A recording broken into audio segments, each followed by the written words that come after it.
Good morning students. आज हम एक अध्याय 2 चर वाले रैखिक समीकरण युग्म के बारे में बात करेंगे। 2 चर वाले रैखिक समीकरण युग्म, चर 2 होने चाहिए और घात 1।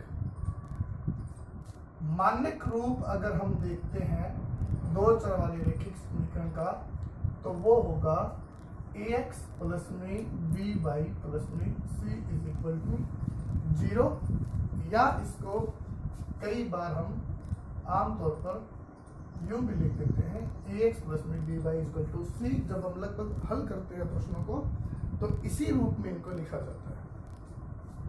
पहली चीज ध्यान रखने वाली बात यह है कि घात 1 होनी चाहिए चर की, तभी ये रैखिक समीकरण बना है। x और y ये कहलाते हैं चर, और a, b और c ये होती है वास्तविक संख्याएं। ये वास्तविक संख्याएं होती है, ये रियल नंबर होते हैं। इनमें आप ध्यान रखें a और b इनका मान 0 नहीं होना चाहिए किसी का, क्योंकि अगर a का मान 0 हो जाएगा तो आपका ये वाला चर खत्म हो जाएगा, या b का मान 0 होगा तो ये वाला चर खत्म हो जाएगा। मान लो कि a का मान 0 है तो 0 गुणा में x प्लस में by is equal to c, ये खत्म तो बन गया by is equal to c। तो ये एक चर बच गया, तो 2 चर मिल गए। तो a और b का मान आपका 0 नहीं होना चाहिए, c का मान आपका 0 हो सकता है। दूसरी बात, जो चर है x की घात पे देखो कितनी है 1, और y की घात पे कितनी है 1। अगर हम इसके ज्यामितीय रूप की बात करें, अगर ज्योमेट्रिकल रूप में समझना चाहें, तो अगर किसी भी रैखिक समीकरण को अगर हम ग्राफ पर निरूपित करते हैं तो उसका ग्राफ हमेशा एक सरल रेखा है, और यही कारण है कि इसे रैखिक समीकरण कहा जाता है, क्योंकि जब इसको ग्राफ पे निरूपित करते हैं तो सरल रेखा आता है, तो इसलिए रैखिक समीकरण ये हुआ। ठीक है, ये इसके मानक रूप है ax प्लस में by प्लस में c बराबर 0। ठीक है, ये चर है x और y, घात उनकी 1 होनी चाहिए। a, b और जो c है ये वास्तविक संख्याएं होती है। a और b में किसी का मान भी 0 नहीं होना चाहिए। ठीक है, क्यों? क्योंकि अगर किसी का मान 0 होगा तो 2 चर नहीं रहेंगे, और ग्राफ पे निरूपित करेंगे तो ये होंगी एक सरल रेखा। और अगर 2 चर वाले रैखिक समीकरण युग्म की बात करते हैं तो इस तरह से लिख सकते हैं a1x प्लस में b1y प्लस में c1 is equal to 0, a2x plus में b2y प्लस में c2 इज इक्वल टू 0। ये युग्म हो गया। हम जो अध्ययन करेंगे युग्म के बारे में अध्ययन करेंगे, उससे पहले कुछ और चीजें हम इसकी देखेंगे कि रैखिक समीकरण क्या है, इसके बारे में बात करेंगे, इनके हल के बारे में बात करेंगे। सबसे पहले एक रैखिक समीकरण लेके चलते हैं। जैसे मान लो मैं लिख देता हूँ कोई भी रैखिक समीकरण, यहाँ पे x प्लस में 3y इक्वल टू 15, ये एक रैखिक समीकरण है। हल की बात करें, हल किसे कहेंगे रैखिक समीकरण का? हल का मतलब है x और y के वो मान जिसके लिए आपका जो लेफ्ट हैंड साइड है वो राइट हैंड साइड के बराबर हो जाए। किसी भी समीकरण का हल का मतलब क्या होता है कि left hand side right hand side के बराबर होना चाहिए। Left hand side right hand side के बराबर होना चाहिए। अब जैसे कि मान लो कोई भी एक मान लेता हूँ मैं, यहाँ पे मान लो x का मान मैं ले लेता हूँ 3 और y का मान मैं ले लेता हूँ 4। यहाँ पे x की जगह रखा मैंने 3 प्लस में y की जगह रखा 4, 3 गुणा में 4 तो ये 3 प्लस में 3 जो के 12, ये आ गया कितना 15। तो देखो लेफ्ट हैंड साइड का मान कितना आएगा 15, ये किसके इक्वल आ गया? राइट हैंड साइड के। तो ये x बराबर है 3, y बराबर है 4, ये कहलाएंगे इसका हल। तो एक रैखिक समीकरण के कितने हल हो सकते हैं? मैंने अभी आपको क्या कहा था कि एक रैखिक समीकरण का मतलब ये है कि जब उसको ग्राफ पर निरूपित करेंगे तो सरल रेखा आएगी, और एक सरल रेखा पे कितने सारे बिंदु होंगे?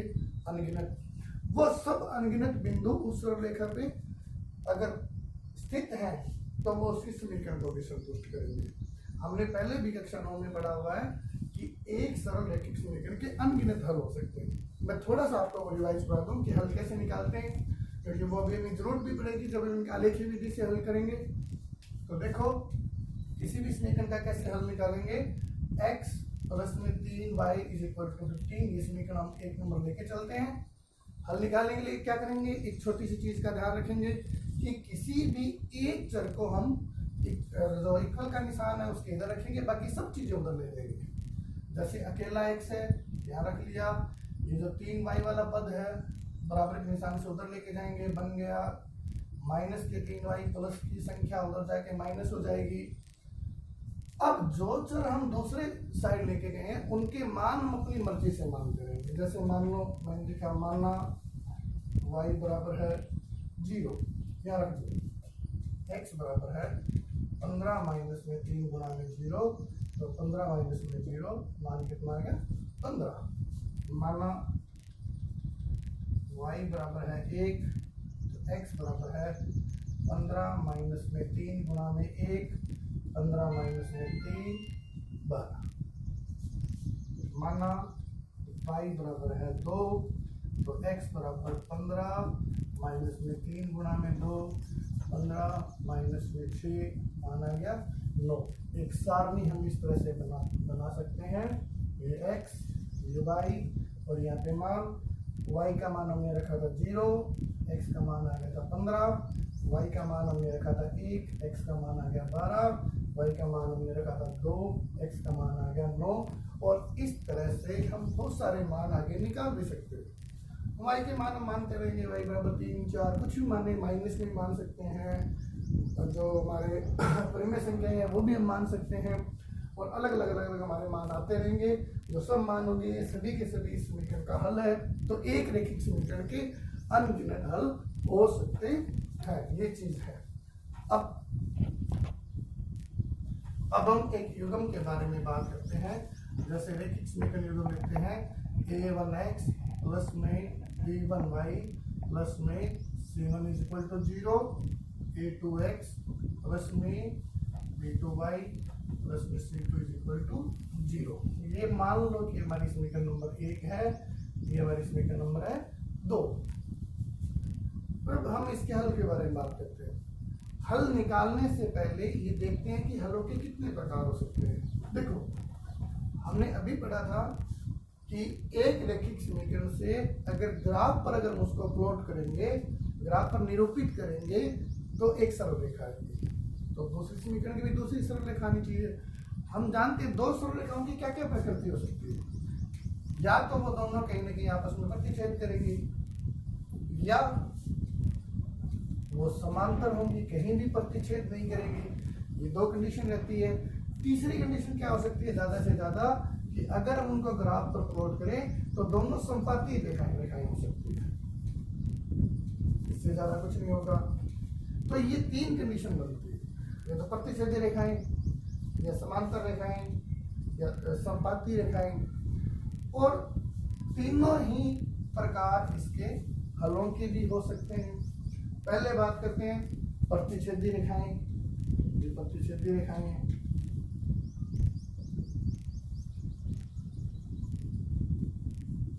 प्रतिच्छेदी रेखाओं में दोनों एक निश्चित बिंदु पे प्रतिच्छेद करती है। ये जो बिंदु है, मान लो P बिंदु है, इसकी प्रकृति क्या है कि ये इसके जो भी निर्देशांक रहेंगे, जो भी इसकी x और y के जो मान रहेंगे, वो दोनों समीकरणों को संतुष्ट करेंगे, क्योंकि दोनों समीकरणों के ग्राफ जो आपकी लाइन है उस पर ये बिंदु स्थित है। इसका मतलब क्या हुआ कि ये जो P बिंदु में जो x और y के मान है, वो ऐसे मान है जो दोनों समीकरणों को हल कर देंगे। तो दोनों का हल है वो। इस कंडीशन को कहते हैं अद्वितीय हल, कि ऐसा कोई दूसरा हल नहीं हो सकता, अद्वितीय है। और रेखाओं की प्रकृति क्या है, प्रतिच्छेदी। अगली बात करें समांतर रेखाओं की बात करें, तो समांतर रेखाओं की क्या खासियत रहती है कि दोनों तरफ बनाने पर ये कहीं भी नहीं मिलती, इनके बीच का अंतर समान रहता है, ये कहीं नहीं मिलेंगी। तो कोई भी ऐसा बिंदु नहीं होगा जो दोनों समीकरणों को हल करेगा। इसका मतलब ये हुआ कि इस युग्म का कोई हल नहीं, कोई भी हल नहीं। लेकिन अगर तीसरी कंडीशन बनती है जहाँ पे एक रेखा के ऊपर ही दूसरी रेखा आती है, तो इसका मतलब है कि यहाँ पे जो स्थिति है वो कौन सी है, संपाती रेखाओं की। अब संपाती रेखाओं में दिखने में ये दो ही रेखाएं हैं, लेकिन वैसे एक ही रेखा होती है जो एक दूसरे के ऊपर ओवरलैप करती है इस तरह से। तो यहाँ पर अनगिनत अनंत हल होते हैं, क्योंकि एक रेखिक समीकरण के हमने अभी पढ़ा था कि अनंत हल होते हैं। अब आगे की बात है कि युग्मों के नाम क्या होंगे। अगर किसी भी युग्म का हल अगर हमारे पास आ रहा है तो वो संगत युग्म कहलाता है। संगत युग्म, चाहे अद्वितीय हल हो चाहे अनंत हल हो, युग्म कहलाता है संगत। अगर कोई हल नहीं है तो युग्म कहलाएगा असंगत। इस पर बहुत सारे क्वेश्चन आते हैं। आपको दो समीकरण दिए होंगे और ये पूछा जाएगा कि बताओ रेखाओं का प्रकार क्या रहेगा, या हल का प्रकार क्या रहेगा, या युग्म क्या, कौन से युग्म है, संगत है या असंगत। इनको हम बिना हल किए भी पता लगा सकते हैं। कैसे पता लगाएंगे, इसका एक तरीका है। क्या तरीका है, देखो हमें दो समीकरण दिए हुए हैं, a1x प्लस में b1y प्लस में c1 इज इक्वल टू 0। दूसरी समीकरण है a2x b2y c2 is equal to 0। a1 है x का गुणांक, एक प्रथम समीकरण तो नीचे 1 लग गया, a2 b1 b2 c1 c2। हम क्या करेंगे, अनुपात निकालेंगे। किसका, जो x के गुणांक है उनका अनुपात, a1 बटे a2 का मान निकाल लेंगे, फिर b1 बटा b2 का मान निकाल लेंगे, फिर c1 बटा c2 का मान निकालेंगे। हम ये तीनों अनुपात निकाल लेंगे, जो तीनों दोनों x के गुणांक का अनुपात, y के गुणांक का अनुपात और स्थिरांक का अनुपात। सबसे पहले हम कंपेयर करेंगे a1 बटा a2 के अनुपात और b1 बटा b2 का अनुपात। अगर ये दोनों बराबर नहीं आते, ये आपकी पहली कंडीशन, पहली सब। अगर ये दोनों बराबर नहीं आते हैं तो इसका मतलब है कि जो रेखाएं होंगी वो प्रतिच्छेदी रेखाएं होंगी, प्रतिच्छेदी रेखाएं होंगी। और प्रतिच्छेदी रेखाओं में क्या था, अद्वितीय हल था, और युग्म कौन सा हुआ करता था, संगत। दूसरी कंडीशन की बात करते हैं। अगर आपका a1 बटा a2 और b1 बटा b2 का अनुपात बराबर आ जाते हैं, बराबर अगर आ जाता है तो हम सबसे पहले कंपेयर करेंगे उसको c1 बटा c2 के साथ। दो प्रकार की कंडीशन हो सकती है, या तो c1 बटा c2 का अनुपात उनके बराबर नहीं होगा, और या उसका अनुपात भी आपका c1 बटा c2 के बराबर आ जाएगा। अगर बराबर नहीं आता है तो रेखाएं होती कौन सी, समांतर हल, कोई हल नहीं होगा, कोई हल नहीं, और युग्म होगा कौन सा, असंगत। अगर तीनों बराबर आते हैं रेखाएं होंगी संपाती, हल होंगे अनंत, युग्म होगा संगत। एक छोटे से समीकरण देके आपको मैं और दिखाता हूं। अब हम 3 एग्जाम्पल लेते हैं, उनसे देखते हैं प्रकृति इनकी क्या रहेगी, हल की प्रकृति। पहला क्वेश्चन मैंने लिया है, इसमें दो समीकरण लिए, 2x प्लस में 3y प्लस 5 बराबर है 0, 3x प्लस में 4y प्लस 7 बराबर है 0। ठीक है, a1 का मान कितना है, यहाँ पे x का गुणांक 2, b1 का मान कितना है 3, c1 का मान कितना है 5, a2 का मान कितना है 3, b2 का मान कितना है 4 और c2 का मान कितना है 7। a1 बटा a2, a1 बटा a2 बराबर है 2 बटा में 3। B1 बटा B2 कितना है 3 बटा में 4। क्या ये दोनों बराबर है? नहीं। 2 बटा 3 और 3 बटे 4 बराबर नहीं है।